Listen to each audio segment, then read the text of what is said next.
به نام خدا با عرض سلام و ادب و احترام و عرض تبریک و تهنیت به مناسبت ولادت با سعادت امام حسن عسکری علیه السلام آخرین آمار و اطلاعات مربوط به بیماری کووید 19 رو به سمع و نظر شما عزیزان میرسونیم. از دیروز تا کنون 13721 بیمار مبتلا به کووید 19 بر اساس معیارهای تشخیص قطعی شناسایی شدند که از این تعداد 2801 نفر در مراکز درمانی بستری شدند. همکنون 5824 بیمار مبتلا به کووید به دلیل شرایط بالینی نامناسب در بخش مراقبت‌های ویژه مراکز درمانی بستری هستند که برایشون آرزوی سلامتی و بهبودی داریم.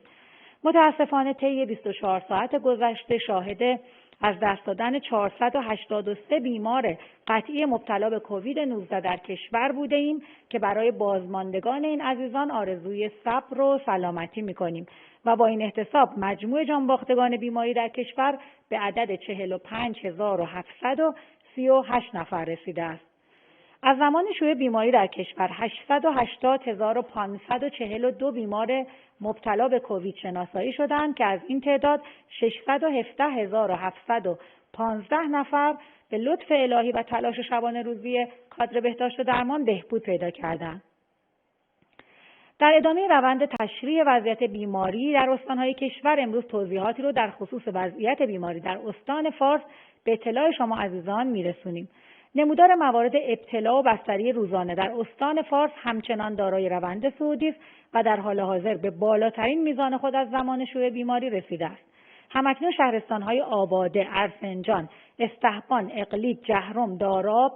سپیدان، سروستان، شیراز، فسا، پیروزآباد، قیر و کارزین، کوار، مرودشت و ممسنی در وضعیت قرمز یعنی خیلی پرخطر و شهرستان‌های عوض، بیضا، پاسارگاد، خرامه، خرمدید، خفر، خنج، زریندشت، سرچهان،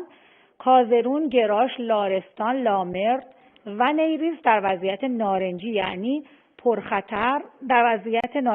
پرخطر و مابقی شهرستان‌های استان در وضعیت زرد یعنی با خطر متوسط قرار دارند. در هفته گذشته بروز هفتگی موارد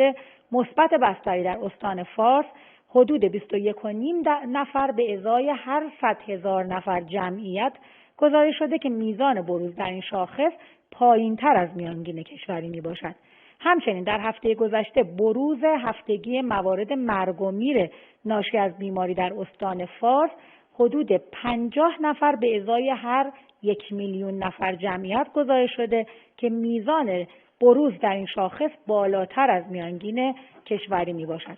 از نقاط قوت مدیریت اپیدمی بیماری در استان فارس بالا بودن میزان تست‌های روزانه و به دنبال آن افزایش تعداد موارد شناسایی بیماران بوده است و زمان شیوع بیماری در کشور بیش از 475,000 تست PCR در این استان صورت پذیرفته است.